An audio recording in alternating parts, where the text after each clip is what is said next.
So question number 79. Figure shows a small spherical ball of mass m rolling down the loop track. The ball is released on the linear portion at a vertical height h from the lowest point. The circular part shown has a radius capital R. Find the kinetic energy of the ball when it is at a point A where the radius makes an angle theta with the horizontal.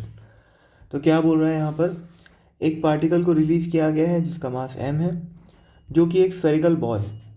Spherical ball लिखा हुआ है तो हम लोग यही मानेंगे कि वो एक सॉलिड स्फीयर है. ठीक है, इसके रेडियस की बात यहाँ पर नहीं की है, तो इसके रेडियस को मैं स्मॉल आर मान लेता हूँ. ठीक, और ये यहाँ से रिलीज़ किया गया है. उसके बाद ये ऐसे सर्कुलर पार्ट में जा रहा है.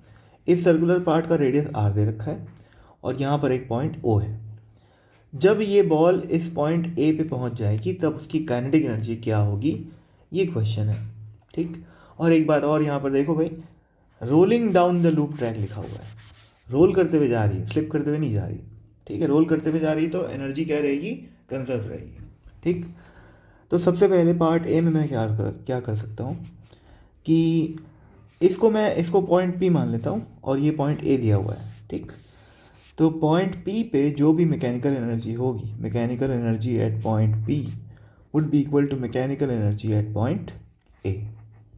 ठीक, तो कितनी हो जाएगी, ये इसको रेफरेंस मान लेता हूँ मैं ग्रेविटी का. ठीक, तो इनिशियली काइनेटिक एनर्जी तो ज़ीरो है, पोटेंशियल एनर्जी क्या है, mgh. और फाइनली देखो, फाइनली यहाँ ऐसे सोचो, जब ये बॉल यहाँ पर आ जाएगी तो ये बॉल क्या करते हुए जा रही है, ये बॉल ऐसे रोल करते हुए जा रही है, ऐसे ऐसे. ठीक है ना, तो इसकी एक वेलोसिटी भी है इधर की तरफ और ऐसे एंगुलर वेलोसिटी भी है. ठीक है, तो मैं उस वेलोसिटी को मान लेता हूँ v, और वो एंगुलर वेलोसिटी जो है उसकी इंस्टेंटेनियस एंगुलर वेलोसिटी, उसको ओमेगा मान लेता हूँ. और साथ ही साथ चूँकि रोलिंग हो रही है तो v is equal to omega into R भी क्या होएगा, वैलिड होएगा. हालांकि पार्ट ए में इसका कोई काम नहीं. पार्ट ए में मैं केवल अगर ये मान लेता हूँ कि इसकी इस पॉइंट पे काइनेटिक एनर्जी k है. ठीक है, और पोटेंशियल एनर्जी क्या होगी, सोचो, ये डिस्टेंस है r, ये एंगल है थीटा, तो ये वाली डिस्टेंस हो जाएगी r साइन थीटा.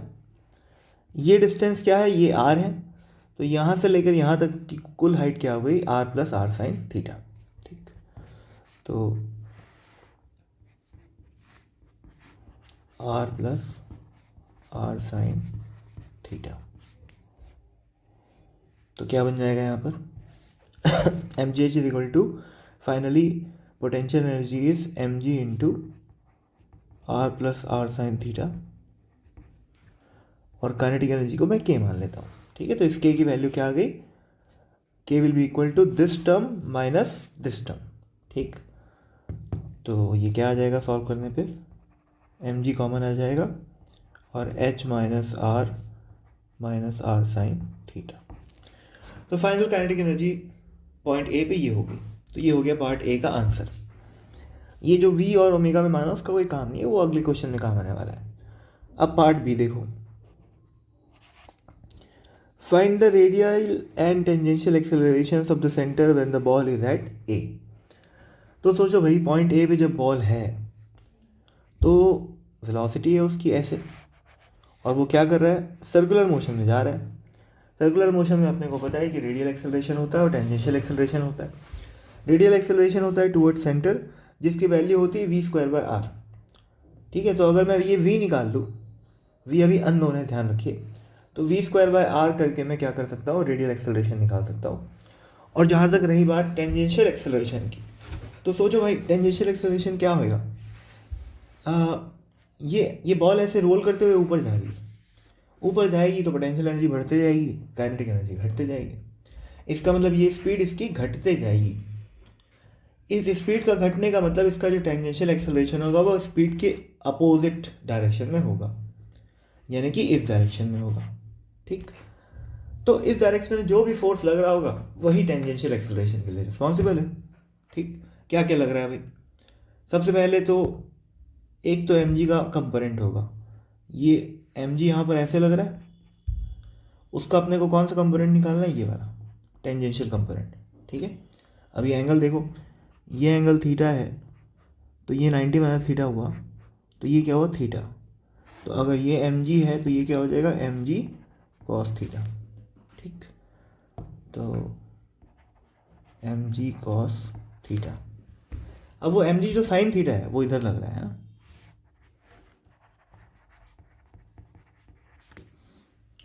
ये हो गया। और कुछ है क्या भाई, यहाँ पर नॉर्मल रिएक्शन भी है।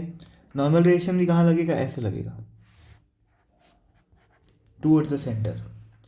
और फ्रिक्शन भी लगेगा। फ्रिक्शन क्यों लग रहा है, समझो बात को भाई, रोलिंग हो रही है ना।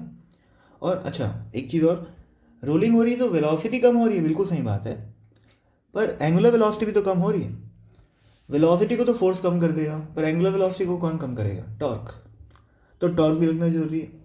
अब एम जी और नॉर्मल रिएक्शन दोनों सेंटर ऑफ मास पे लगते हैं। इस बॉल के सेंटर पे ऐसे एम जी लग रहा है और ऐसे नॉर्मल रिएक्शन लग रहा है, तो इसका कोई टॉर्क तो जनरेट हो नहीं सकता। तो टॉर्क कहाँ से आएगा, सोचो। Torque will be provided by friction. Friction की डायरेक्शन क्या होगी, सोचो। इसको और थोड़ा जूम कर देते हैं, इस बॉल को थोड़ी और बड़ी कर देते हैं, ये बॉल हो गई, ठीक है ना। फ्रिक्शन लग रहा होगा ऐसे,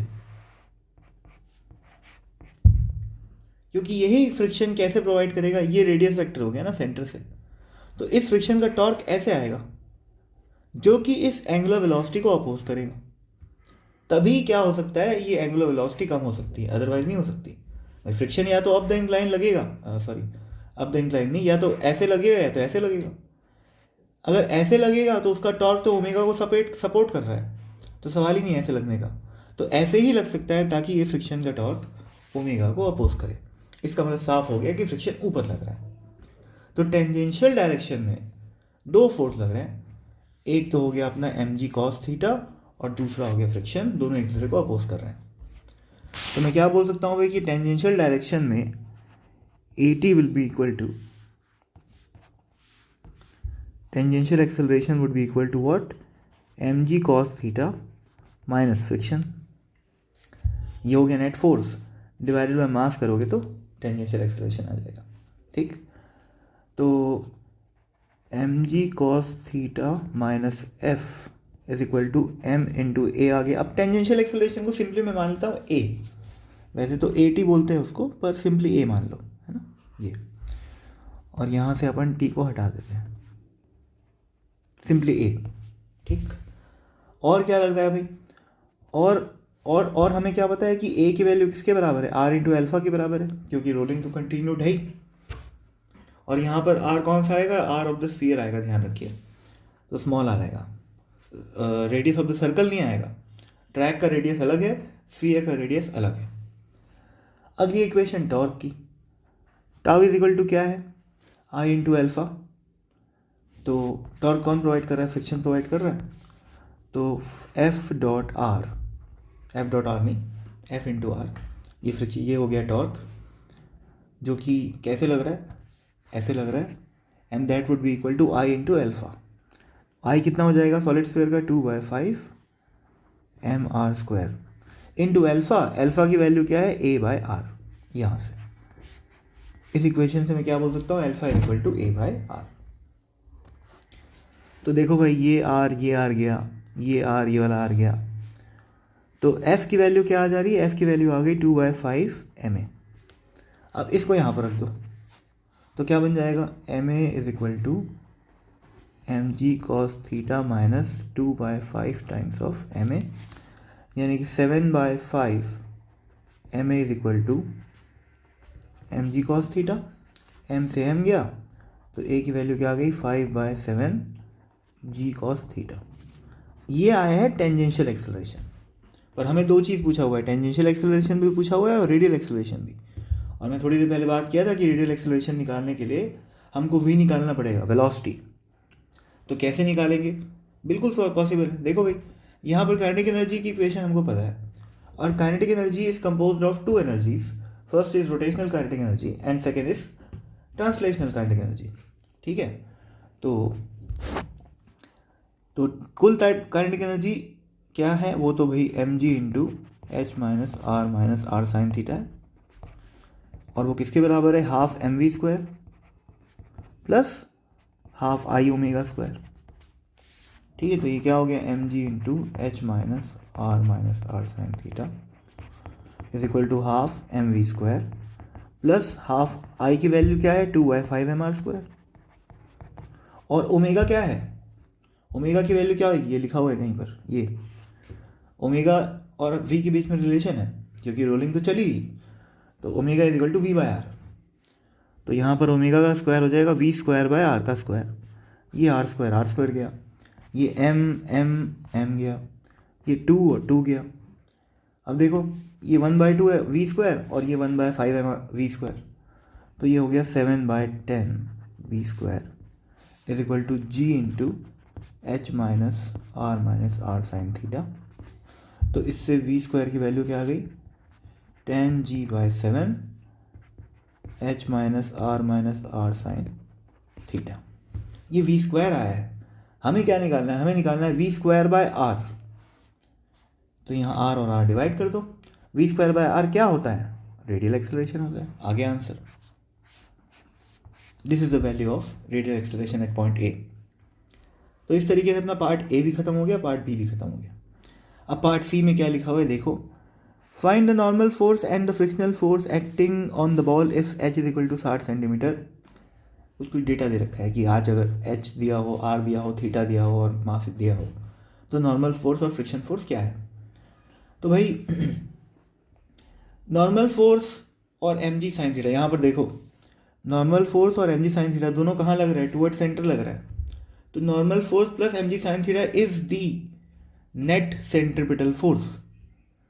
तो मैं लिख सकता हूँ कि n plus M G sine theta, n plus M G sine theta is the centripetal force, और उसकी वैल्यू क्या आएगी मास इंटू एक्सेलरेशन के बराबर। कौन सा एक्सेलरेशन, इसको ऐसे देखो भाई, F C is equal to M into A C लिखो सबसे पहले। सेंट्रिपिटल फोर्स अपने आप में बहुत कंफ्यूज करता है बच्चों को, ठीक है। तो centripetal force is equal to mass into centripetal acceleration. अब सेंट्रिपिटल फोर्स का यहाँ पर काम कौन कर रहा है, N plus M G sine theta, और सेंट्रिपिटल एक्सेलरेशन क्या होता है वी स्क्वायर बाय आर, ठीक है। तो इससे एन की वैल्यू क्या आ गई M V square by R, और वी स्क्वायर बाय आर की वैल्यू यहाँ पर लिखी हुई है, तो 10g/7r, 10g/7r इंटू एम, ये वी स्क्वायर बाय आर लिखा हुआ है ना, हाँ, तो mass into V square by R, और यहाँ पर आ जाएगा H minus R sine theta is equal to what M G sine, यहाँ पर क्या है एम जी साइन थीटा है, ठीक। तो अब यहाँ पर नॉर्मल रिएक्शन की वैल्यू कैसे निकालोगे, वैल्यूज को पुट कर दो। थीटा तो 0 दे रखा है, तो ये वाला टर्म खत्म, ये वाला टर्म खत्म। तो एम की वैल्यू क्या आ जाएगी, मास क्या दे रखा है 70 ग्राम, तो 70/1000 इंटू 10 इंटू ग्रेविटी क्या होती है 10/7 इंटू आर की वैल्यू दे रखी है 10 सेंटीमीटर।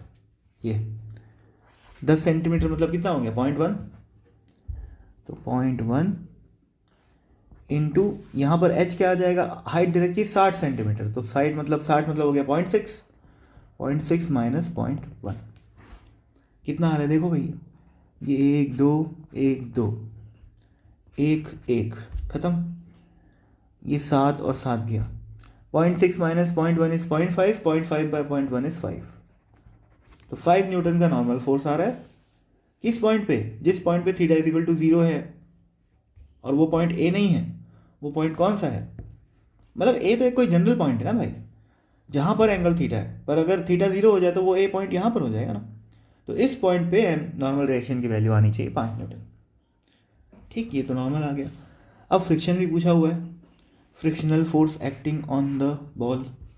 तो फ्रिक्शन फोर्स की तो वैल्यू यार यहाँ दे रखी है 2/5 mm, और ए की वैल्यू यहाँ दे रखी है, तो 2/5 इंटू 5 नहीं यार, ये इससे भी कुछ अपन निकाल चुके हैं क्या, हाँ ठीक है, और कोई तरीका नहीं है। तो फ्रिक्शन की वैल्यू 2/5 इंटू एम है, और ए की वैल्यू क्या है 5/7 जी कॉस थीटा, तो रख दो यार। तो 2/5 F is equal to 2/5 M A, और ए की वैल्यू क्या आती भाई 5/7 G cos theta, 5/7 G cos theta. ये 5 से 5 गया, 2 इंटू एम की वैल्यू क्या है 70/1000, 70 gram, into 1/7 into G into sine into cos theta, cos 0 क्या होता है 1, तो 1 आ गया। एक एक एक एक, ये 7 के साथ 7 गया, 2/10 बोले तो 0.2 न्यूटन। तो फ्रिक्शन की वैल्यू आ गई 0.2 न्यूटन और नॉर्मल रिएक्शन की वैल्यू आ गई 5 न्यूटन। इस क्वेश्चन को ध्यान से देखो भाई, इस क्वेश्चन में कैलकुलेशन का तमाशा ज़्यादा है बहुत सिंपल। मैं काम करता हूँ इसको पूरे को समराइज करता हूँ, सुनो। सबसे इंपॉर्टेंट यही है, क्या निकालना था फर्स्ट पार्ट में, काइनेटिक एनर्जी। तो क्या लगाए, simply mechanical energy conservation, mechanical energy at point P is equal to mechanical energy at point A. ठीक, बाकी सब मैथ्स है, यहाँ से लेकर कहाँ तक, यहाँ तक। तो ये काइनेटिक एनर्जी की इक्वेशन आ गई। अब सेकेंड पार्ट में क्या बोला था, हमको रेडियल एक्सेलरेशन और टेंजेंशियल एक्सेलरेशन निकालना है। रेडियल एक्सेलरेशन के लिए वेलोसिटी की ज़रूरत पड़ती है क्योंकि वो v²/r होता है, और टेंजेंशियल एक्सेलरेशन के लिए फोर्स की ज़रूरत पड़ती है। तो कॉमन सेंस में यहाँ पर लगाया और फ्रिक्शन की डायरेक्शन मेरे को ऊपर महसूस हुई। क्यों? क्योंकि मेरे को इसकी ओमेगा को कम करना था, और नीचे लग रहा है mg cos थीटा। तो mg cos theta minus f is equal to mass into acceleration लिखा मैं, ये mg cos theta minus f is equal to mass into acceleration. और a is equal to R into alpha, rolling की वजह से आ रहा है। और ये लिखी हुई टॉर्क की इक्वेशन, फ्रिक्शन का torque is equal to I into alpha. तो f is equal to M A is equal to R alpha, और i is equal to tau is equal to I into alpha. ये 3 equation लिखी हुई है, इसको solve करके मेरे पास friction की वैल्यू आ गई और एक्सेलरेशन की वैल्यू आ गई। सिंपल, बाकी सब मैथ्स। ठीक, फिर अच्छा, ए की वैल्यू आ गई, एफ की वैल्यू आ गई, मैंने ये टेंडेंशियल एक्सेलरेशन आ गया। अब रेडियल एक्सेलरेशन के लिए मेरे को क्या चाहिए था, v² चाहिए था। v² कैसे निकलेगा, यह काइनेटिक एनर्जी 2 हिस्सों में डिस्ट्रीब्यूटेड है, हाफ mv² और हाफ i⍵² में। इसको सॉल्व किए तो v²/r की वैल्यू ये निकल के आ गई। सॉल्व करना क्या है, मैथमेटिक्स, आगे रेडियल एक्सेलरेशन। फिर अगर थीटा इज इक्वल टू 0 हो और मास बस की वैल्यू दे रखी है, तो नॉर्मल रिएक्शन और फ्रिक्शन पूछा हुआ है। तो हमने क्या किया, सिंपल, जो अपन ऑलरेडी कर चुके हैं यहीं पर। कहाँ गया भाई, कहाँ गया ये,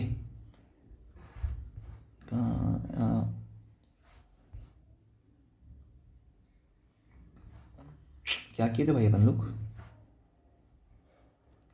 हाँ, centrifugal force is equal to mass into centrifugal acceleration लिखे।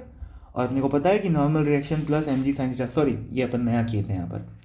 सेंटर की तरफ क्या लग रहा था, सेंटर की तरफ नॉर्मल रिएक्शन और mg sin थीटा लग रहा था। तो normal reaction plus mg sin theta is equal to mv²/r। Simple circular motion की इक्वेशन है ये। सॉल्व करने पे नॉर्मल रिएक्शन की वैल्यू 5 न्यूटन आ गई। और फ्रिक्शन की वैल्यू, फ्रिक्शन के लिए जो जनरल एक्सप्रेशन है वो तो मैं पहले ही निकाल चुका हूँ, 2/5 ma और a is equal to 5/7 g cos theta. तो f इज इक्वल टू क्या हो गया, 2/5 m into 5 g/7 cos theta. उसके बाद क्या वैल्यूज पुट किया हो तो आंसर आ गया। तो इस क्वेश्चन की सॉल्यूशन की कहानी छोटी सी है, बस सॉल्यूशन बड़ा है, क्योंकि सॉल्यूशन करते समय मैथ्स भी रहता है, और कहानी तो मैं फिजिक्स की सुना रहा हूँ। ठीक, मेरे ख्याल से इतनी एक्सप्लेनेशन काफ़ी है। Thank you very much.